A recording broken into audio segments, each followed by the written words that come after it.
Assalamualaikum warahmatullahi wabarakatuh.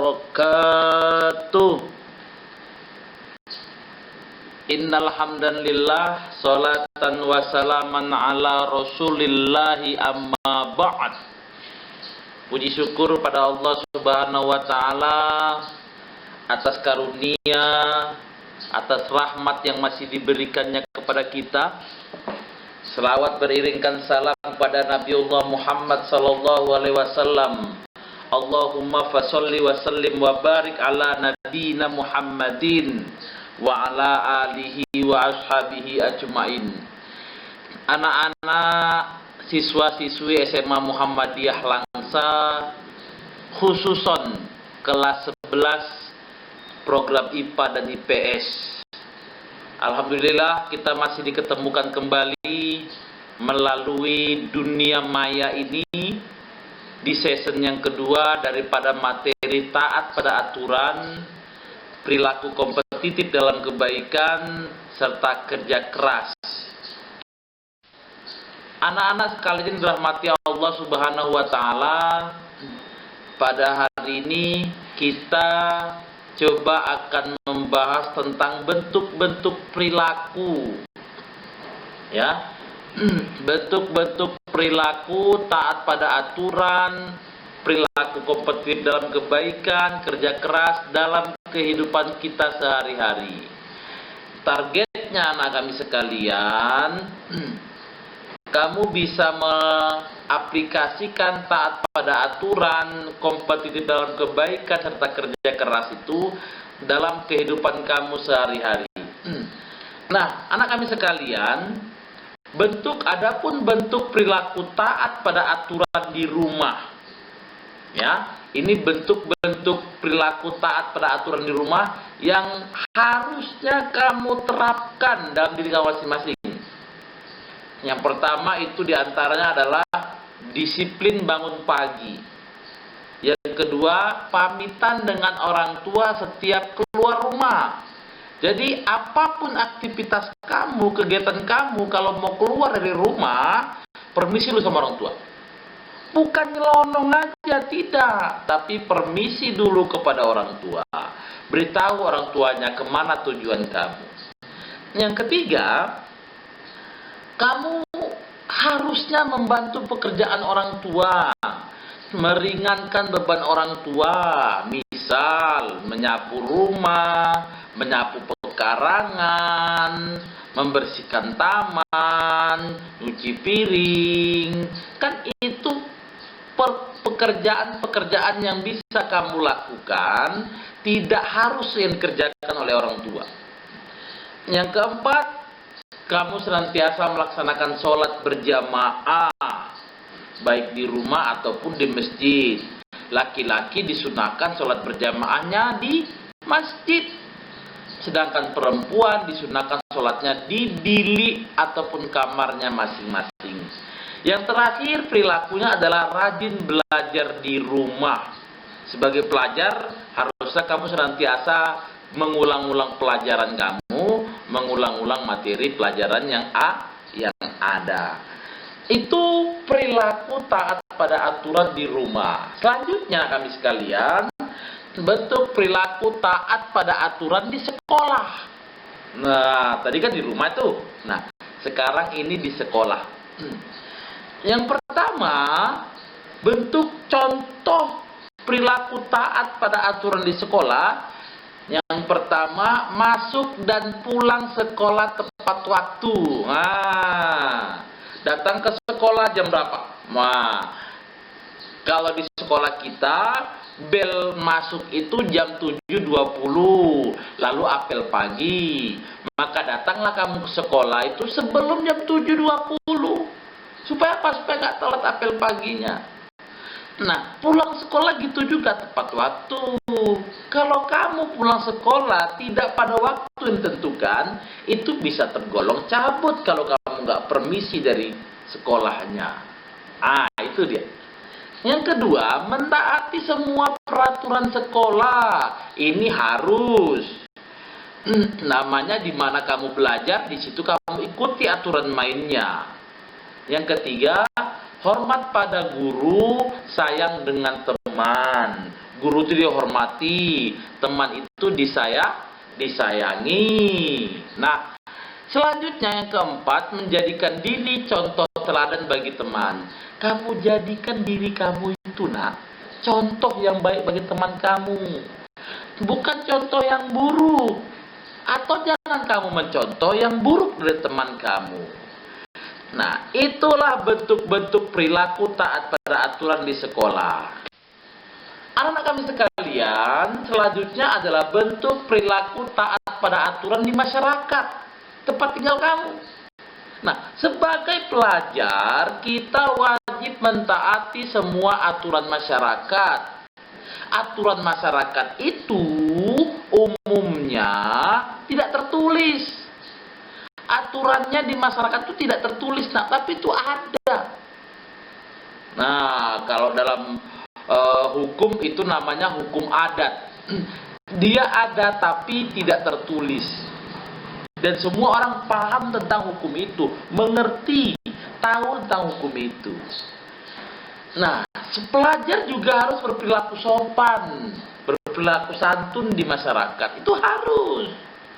Sama tetangga, sopan, sama tetangga, santun, itu harus. Yang ketiga, aktif dalam mengikuti kegiatan masyarakat, kegiatan remaja, kegiatan sosial, dan lain-lain. Sebagai penduduk masyarakat, kamu harus aktif dalam kegiatan masyarakat. Selanjutnya, menjaga nama baik orang tua dan keluarga di masyarakat. Kamu punya keluarga, kamu jaga nama baiknya. Kamu punya keluarga, kamu jaga nama baik orang tua kamu di masyarakat. Jangan kamu berbuat onar yang bisa merusak citra baik nama keluarga. Nah, itu dia. Selanjutnya, ini kita masuk materi yang kedua, yaitu perilaku kompetitif di rumah. Kompetitif itu perilakunya, berlomba-lomba deh. Orang yang berkompetitif namanya kompetitor. Nah, itu dia ya. Nah, di rumah kompetitor itu adalah orang tua kamu. Maka setiap anak harus senantiasa berkompetisi di rumah, baik dengan orang tua atau abang, kakak atau adik, agar menjadi generasi yang terbaik. Nah, kamu berkompetisi, di rumah berkompetisi, berbuat yang baik, lomba-lomba berbuat kebaikan. Kakak di lomba, abang di lomba, adik berlomba, kan gitu. Adiknya melomba kakaknya, kakaknya melomba adiknya, berlomba-lomba. Namanya kompetitif di rumah.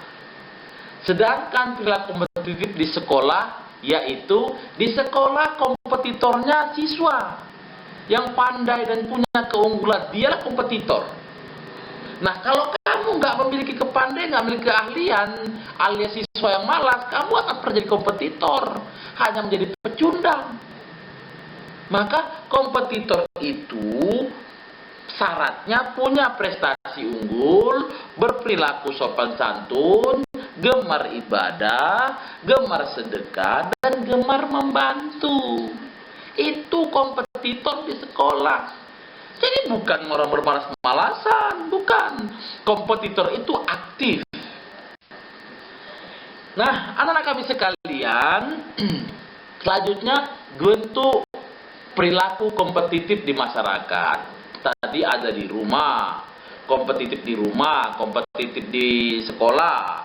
Nah, sekarang kompetitif di masyarakat yang harus dilakukan terus-menerus bagi siswa adalah, pertama, berupaya menjadi remaja terbaik di lingkungan, penampilan bersahaja, sopan santun pada penduduk masyarakat, rendah hati, nggak sombong, berkreasi dan berpartisipasi di masyarakat.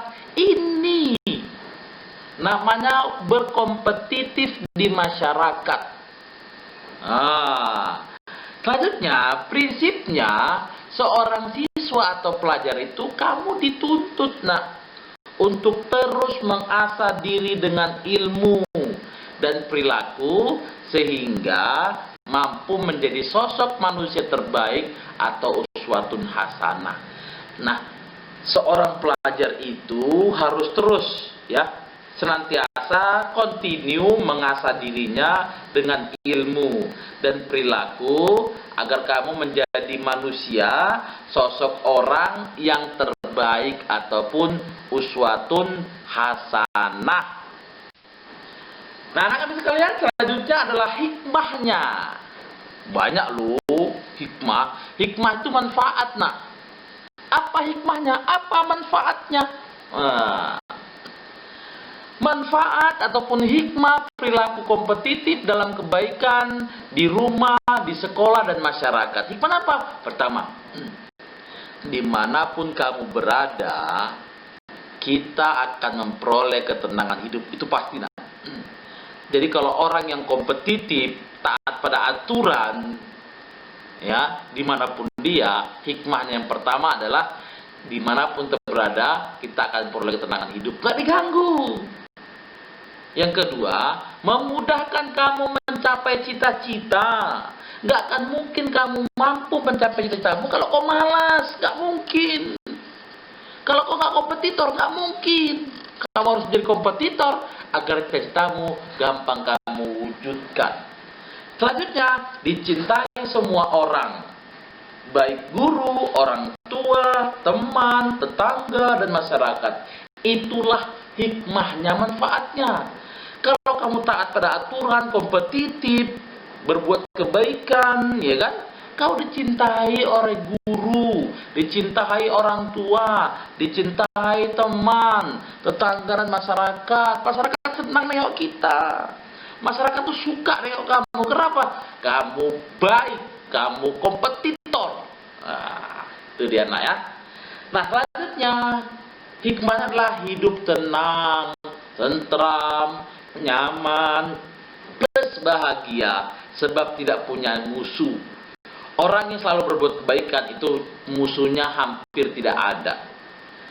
Yang selanjutnya, yang kelima, menjadi manusia terbaik dan menjadi contoh teladan. Itu dia. Jadi hikmahnya itu menjadi manusia terbaik, kita menjadi contoh teladan bagi orang lain. Nah, ya. Terakhir, memperoleh kemudahan dalam semua urusan. Kalau kita berbuat baik pada orang lain, maka orang lain pasti membantu kita. Kan tadi bilang tuh, yasir walatu asir. Permudah, jangan persulit.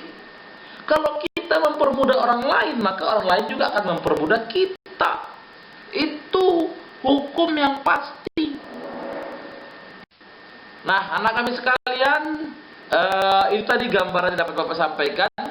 Nah, sekarang tugas kamu adalah silakan kamu tuliskan isi materi yang Bapak sampaikan tadi itu dalam buku tulis kamu masing-masing, ya. Jadi yang Bapak jelaskan tadi itu, nak, kamu tuliskan di buku masing-masing, lalu kamu foto yang kamu tulis di buku itu dan kirimkan ke WhatsApp Pak Bibi. Ada dong nomor WA Pak Bibi, adalah. Nah, anak kami sekalian, barangkali demikian yang dapat Bapak sampaikan. Mudah-mudahan kamu bisa memahaminya, mudah-mudahan kamu bisa mengerti yang Bapak sampaikan, dan yang terpenting adalah kamu bisa mengamalkan dalam kehidupan sehari-harinya.